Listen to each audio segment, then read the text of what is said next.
اور میں نے ان کو ظاہر بات ہے ایک میٹ اپ اسلام آباد میں جا کے بھی کی تھی، کیونکہ میں نے ایک سافٹ ویئر ڈیولپ کیا تھا ووٹنگ کے حوالے سے، جس کے اندر ڈیجیٹل ووٹنگ کے ذریعے آپ یہ معاملات کو حل کر سکتے ہیں. لیکن وہاں بات کچھ اور اگر آ جائے تو میں اس کے حوالے سے بہت ساری چیزیں بات کرنے کے لیے، مگر اس کو جانے الحمدللہ اللہ کا بڑا اعزاز ہے. پھر میں بتا چکا ہوں کہ اپنی ایک پروڈکٹ بھی لانچ کر چکا ہوں جس کے اندر الحمدللہ انوینٹر بھی ہوں. اچھا دیکھیں، ہوتا یہ ہے کہ جو ایک اچھا ٹیچر ہوتا ہے ضروری نہیں ہے وہ ایک اچھا کام کرنے والا، اور جو اچھا کام کرنے والا ضروری نہیں ہے وہ ٹیچر بھی ہو. تو ٹیچنگ کرنا ایک الگ شعبہ ہے اور ایک ٹیکنیکل روٹ پہ آگے کام کرنا. میرے ایک دوست ہے، انہوں نے مجھے ایڈوائز کیا کہ عدنان بھائی آپ نے انسٹیٹیوٹ کیوں نہیں کھول لیتے. تو ایک دو بڑے اچھے انسٹیٹیوٹ ہیں، تو انہوں نے بولا کہ ہم تو یہاں سے بچے نا بڑے اچھے پڑھا کے ان کو بھیجتے ہیں اور دیکھیں وہ اچھی طریقے سے جاب کر رہے ہیں.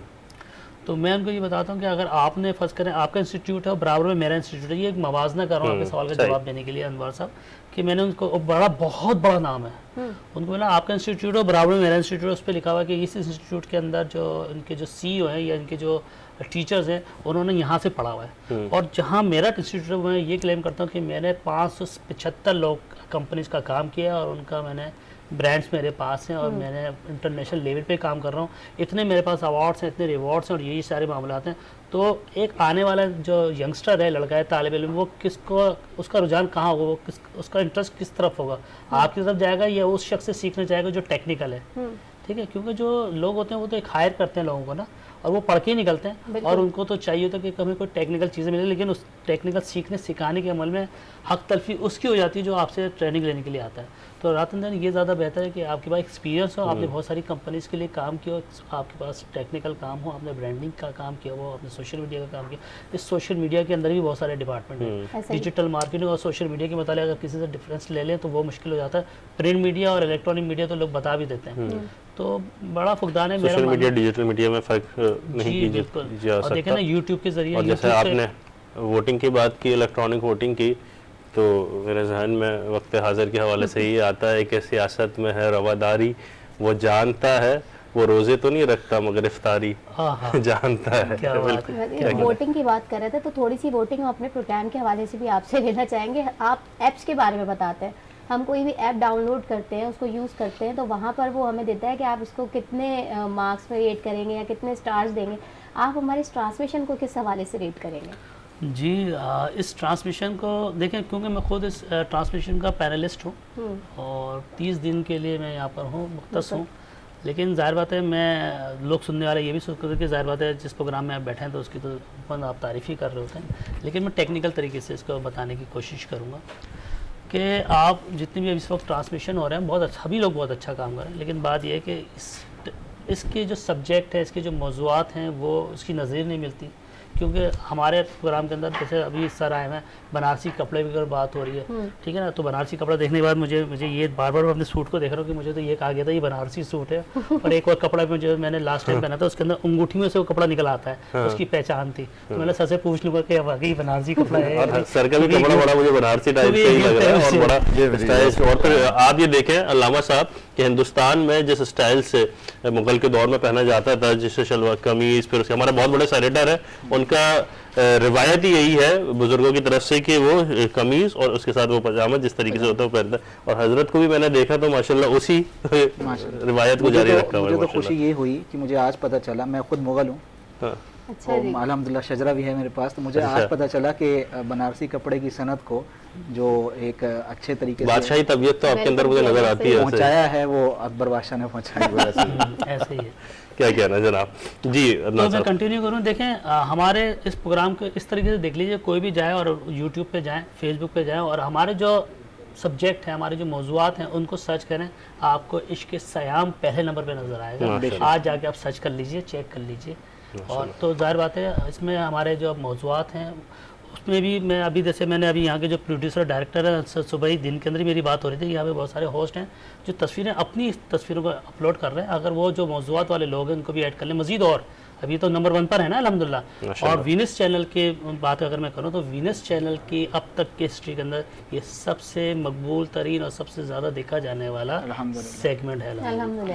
مورہ ہوں ہنر سے میں سراپا عیب ہوں اکبر، عنایت ہے آہبہ کی اگر اچھا سمجھتا ہے.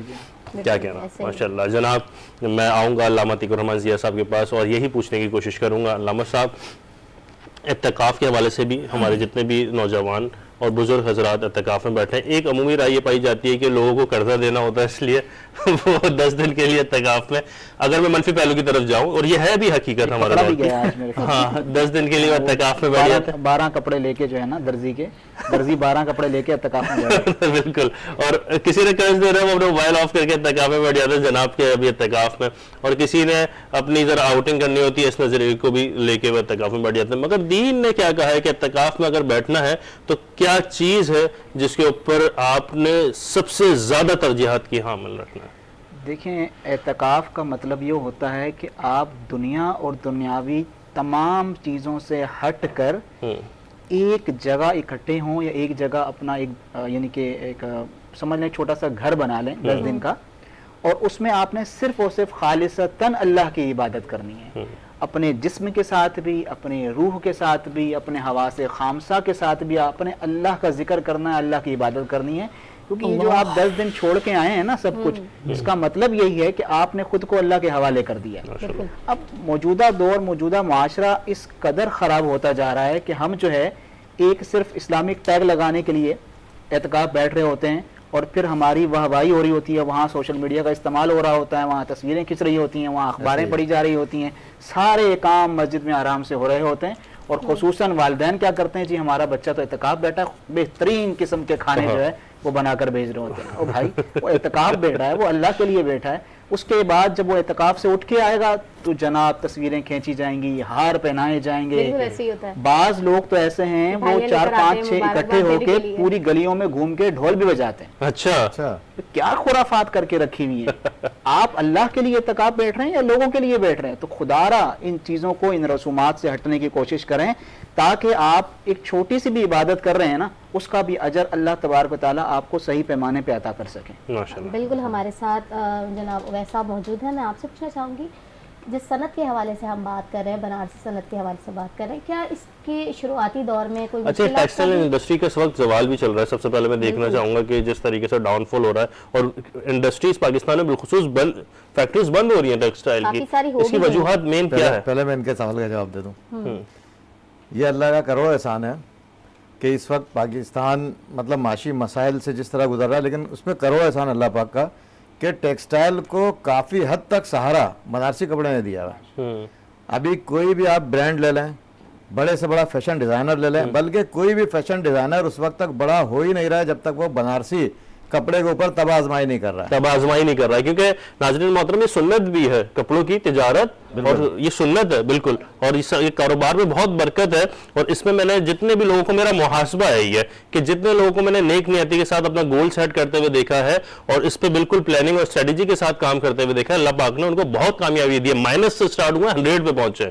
مائنس سے سٹارٹ کیے ہوئے میں نے لوگوں کو دیکھا ہے کہ جنہوں نے ایک چھوٹی سی دکان سے سٹارٹ کیا, بڑی بڑی مینوفیکچرنگ انڈسٹریز انہوں نے لگا دی, اور بہترین طریقے سے ملک کی معیشت میں بھی کرامت ثابت ہو رہا ہے. ناظرین محترم, کیوں نہیں کرامت ثابت ہوں؟ کیونکہ یہی ہمارے ملک کے فخر ہیں, یہی ہمارے ملک کے اثاثہ ہیں, جن کی وجہ سے آج ہمارے ملک کے اندر کوئی ایک امید قائم ہو سکتی ہے, معاشی طور پہ کوئی بہتری آ سکتی ہے. اور اسی طریقے سے اگر ہم بات کریں السید ریئل اسٹیٹ اینڈ ڈیولپرز کی, ایمس ڈیولپرز اینڈ بلڈرز کی, جو کہ 20,000 روپے ماہانہ پہ گھر بھی دے رہا ہے, چھت دے رہا ہے, غریبوں کے لیے. وہ غریب جس کے پاس جس کی خواہش ہے زندگی میں کہ کبھی میرے سر چھپانے کے لیے چھت مل جائے, کبھی میرا اپنا ذاتی مکان ہو جائے, تو یہ ایمس ڈیولپرز اینڈ بلڈرز جو ہے یہ ان کو رہائش گھر اور تعمیر کرنے کے لیے بہت ساری سہولت مہیا کر رہے ہیں. ناظرین محترم, اسی کے ساتھ میں شکر گزار رہوں گا رازمین فوڈ کا, جو کہ بہت بہترین اور بہت زبردست اور بہت اچھی پروڈکٹ پہ کام کر رہے ہیں, اور بہت ہائیجینک پروڈکٹ پہ کام کر رہے ہیں. اس کے ساتھ میں شکر گزار رہوں گا الحنیفہ فوڈ کا, جو کہ کراچی کی اور کراچی بھر سے باہر اور پاکستان سے بھی باہر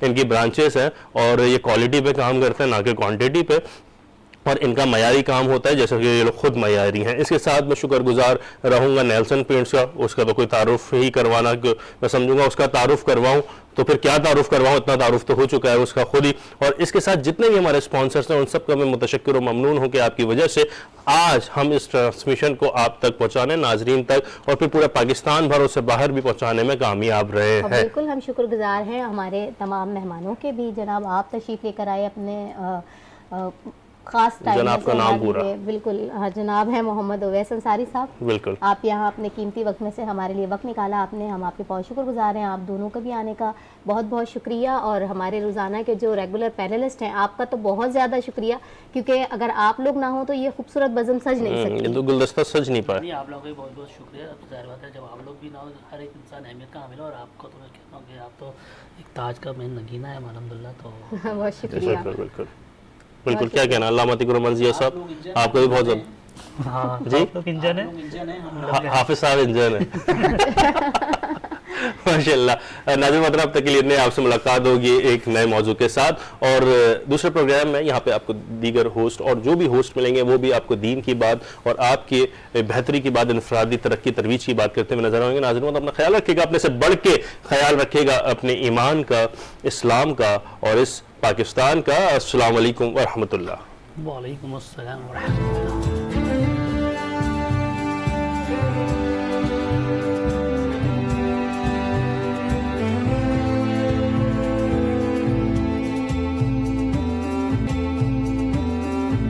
شروع اللہ رب العزت کے بابرکت نام سے جو بڑا مہربان نہایت رحم کرنے والا ہے. درود و سلام محمد و آل محمد صلی اللہ علیہ وآلہ وسلم کی ذات اقدس پر. ناظرین محترم, وینس ٹی وی کی اسکرین پہ آپ کا میزبان تیمور اکرم آپ کو ایک دفعہ پھر خوش آمدید کہتا ہے. میرے ساتھ میری ساتھی میزبان صاحبہ موجود ہے. ناظرین محترم, عشق سیام اپنی خوبصورت ٹرانسمیشن کے ساتھ رواں دوا ہے. آج بھی ہمارے پاس کچھ خوبصورت گیسٹ موجود ہیں, لیکن اس سے پہلے مجھے اللہ کے نبی آقا و مولا حضرت جناب محمد رسول اللہ صلی اللہ علیہ وآلہ وسلم کی وہ حدیث یاد آ گئی جس کا مفہوم ہے کہ اللہ کے نبی نے فرمایا کہ اگر میری ماں زندہ ہوتی تو تم دیکھتے میں عشاء کی فرض نماز پڑھ رہا ہوتا اور میری ماں مجھے آواز دیتی, بیٹا محمد, میں نماز توڑ کر اپنی ماں کو کہتا لبیک اماں جی. تو اللہ کے نبی نے ماں کے مقام کو, ماں کی اہمیت کو اور ماں کے مرتبے کو اس طرح سے سمجھانے کی کوشش کی ہے. ایک موقع پہ فرمایا, کسی صحابہ نے پوچھا یا رسول اللہ قیامت کب آئے گی؟ اللہ کے نبی نے فرمایا کہ جب ماؤں کو ذلیل کیا جائے گا قیامت آ جائے گی. اور بدقسمتی سے آج ہماری ماؤں کو اس طرح سے ذلیل کیا جا رہا ہے, اس طرح سے بچوں کا اپنی ماؤں کے ساتھ رویہ ہے. یقیناً یہ ہمارے آقا و مولا حضرت جناب محمد رسول اللہ صلی اللہ علیہ وآلہ وسلم کی آنکھوں کی ٹھنڈک کا باعث نہیں بنے گا. ماں کی اہمیت پر کچھ گفتگو آج ہم اپنے پینلسٹ کے ساتھ بھی کریں گے, لیکن اس سے پہلے میں آپ کو اپنے پینلسٹ کے انٹروڈیوس کروا دوں. میرے ساتھ میری مہمان آر جے سدرا طاہر صاحبہ موجود ہیں. پہلی دفعہ آپ نے ٹرانسمیشن میں ہمیں جوائن کیا ہے. آپ R J F M 101 Karachi ہیں اور آپ موٹیویشنل اسپیکر ہیں, رائٹر ہیں, سنگر ہیں, ناتھواں ہیں, وائس اوور آرٹسٹ ہیں, فری لانس جرنلسٹ اور ہوسٹ بھی ہیں, اور ملٹی ٹیلنٹڈ شخصیت کی مالکہ ہیں آپ. اور ہمارے ساتھ محمد اویس انصاری صاحب موجود ہیں. السلام علیکم سر, آپ کو بھی ٹرانسمیشن میں خوش آمدید کہتے ہیں. آپ جوائنٹ سیکرٹری ہیں بنارسی کلاتھ کے. اور ہمارے ساتھ ہمارے ریگولر پینلسٹ جناب عدنان شیخ صاحب موجود ہیں, آئی ٹی ایکسپرٹ. سر آپ کو بھی خوش آمدید. اور اس کے ساتھ عتیق الرحمن ضیاء صاحب موجود ہیں. السلام علیکم سر, آپ کو بھی خوش آمدید. اور اسی کے ساتھ ہمارے پروگرام میں شرکت کی ایک بہت ہی اچھی نعت خوار ہیں, ان کا نام علیز رمضان انصاری صاحبہ. میں چاہوں گا کہ آپ نعت شریف پڑھیں. حضور ایسا کوئی انتظام ہو جائے, حضور ایسا کوئی انتظام ہو جائے, سلام کے لیے حاضر غلام ہو جائے, حضور آپ جو سن لے تو بات بن جائے, حضور